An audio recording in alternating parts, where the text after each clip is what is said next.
হুম, ভালো। আসলে জীবনটা আসলে রহস্যময় একটা জীবন। কোথায় কপালে, কার কপালে কি লেখা আছে কেউ কিন্তু জানে না।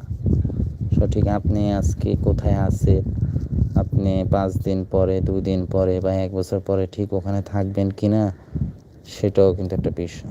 যেমন আমি একটা জিনিস দেখছি, সবচেয়ে বেশি গুরুত্বপূর্ণ কি, অবস্থান। নিজের অবস্থান পরিবর্তন হওয়া উচিত, কিন্তু নিজের অবস্থান অনুযায়ী নিজের মন মানসিকতা পরিবর্তন হওয়া উচিত না আমার মতে। আজকে আপনার টাকা নেই, কালকে আপনি অনেক টাকার মালিক হয়ে গেছেন, কিন্তু আপনার মন মানসিকতা চেঞ্জ হয়ে গেলে আপনি মানুষদেরকে অবমূল্যায়ন করা, তুচ্ছ-তাচ্ছিল্য করা, এই জিনিসটা আসলে ঠিক না, একেবারে অযৌক্তিক এই জিনিসগুলো। কিন্তু কিছু সবাই একই রকম না। যারা ভালো মানুষ তারা মনে করেন তাদের মন মানসিকতার কখনো পরিবর্তন হয় না, মন মানসিকতা থাকেই, ভালোই থাকে।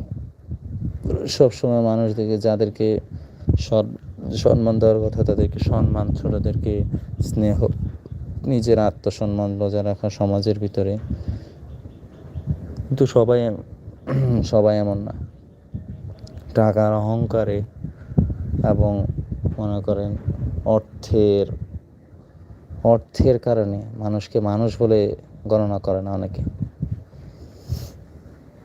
যে অবমূল্যায়ন, যে একটা যে মনোভাব, এই মনোভাবটা থাকানো উচিত না।